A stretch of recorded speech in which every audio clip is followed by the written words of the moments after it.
नमस्कार। मैं श्रीपाद बख्शी पुनः उपस्थित हूँ आपके सामने पानी से ज़िंदगी से एक नया मोती लेकर। मुंबई में एक नया व्यवसाय प्रारंभ हुआ है जिसमें उस व्यावसायिक प्रतिष्ठान के लोग किसी की मृत्यु हो जाने पर अंतिम यात्रा का संपूर्ण प्रबंध कर देते हैं। इस अंतिम यात्रा के समय धार्मिक मान्यताओं के अनुरूप लगने वाले सामान के अतिरिक्त कंधा देने के लिए एवं यात्रा के समय आवश्यकता के अनुसार लोगों का प्रबंध भी यही संस्था करती है। संपूर्ण प्रक्रिया होने के बाद के रीति रिवाज जैसे अस्थि संचय, विसर्जन और उसके बाद मृत्यु प्रमाण पत्र भी परिवार के सदस्यों को उपलब्ध करा दिया जाता है। स्वाभाविक है कि चूंकि यह एक व्यावसायिक कार्य है, इसलिए जितनी भी सेवाएं ली जा रही हैं उसका भुगतान करना होता है। हिंदू धार्मिक मान्यताओं के अनुसार एक व्यक्ति के जीवन में 16 संस्कार निर्धारित किए गए हैं, जिनमें से प्रथम संस्कार गर्भ में आने से पहले और यह अंतिम संस्कार मृत्यु के पश्चात किया जाता है। बाकी सभी संस्कारों का व्यावसायीकरण पहले से ही हो चुका था। इस अंतिम संस्कार में अभी भी सामाजिक संस्कार जीवित था।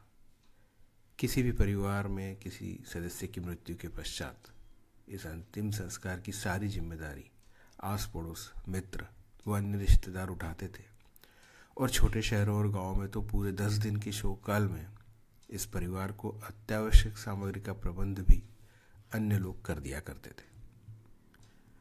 अब परिस्थितियां बदल चुकी है। समय और सामाजिक ताना बाना समाप्त सा हो चुका है और भावनाएं सिर्फ स्व केंद्रित है।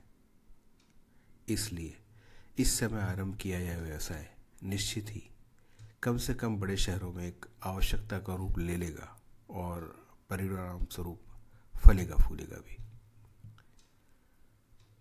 हम अगर इस संदर्भ में कोविड महामारी के समय को याद करें तो हम सभी ने कहीं न कहीं मानवता व पारिवारिक रिश्तों को तार तार होते देखा है, जब स्वयं परिवार वाले भी पार्थिव शरीर को हाथ लगाने के लिए तैयार नहीं थे।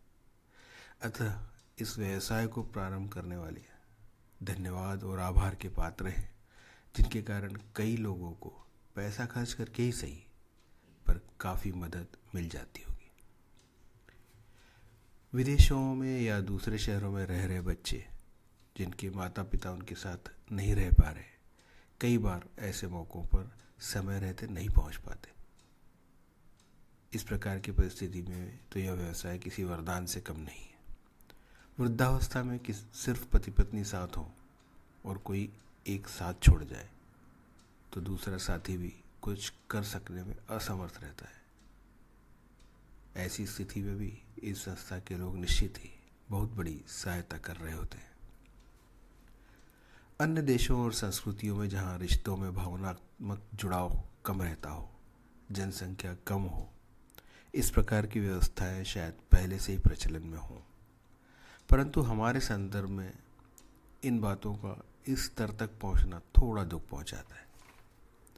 दुख इसलिए कि इस प्रकार की कुछ अच्छी सामाजिक व्यवस्थाएं समय और परिस्थितियों के अभाव में इतनी बदल गई कि सामाजिक प्राणी अब सिर्फ प्राणी मात्र ही रह गया। खैर, वैसे भी आत्मा से रिक्त शरीर, संवेदनाओं से मुक्त मन, वो भावनाओं और सामाजिक जिम्मेदारियों से मुक्त इंसान को किसी संस्कार की आवश्यकता ही क्या है। जय हो। यदि आपको यह विचार पसंद आया हो तो कृपया लाइक, शेयर और सब्सक्राइब करने के अतिरिक्त अपने कमेंट्स भेजना न भूलें। नमस्कार, धन्यवाद।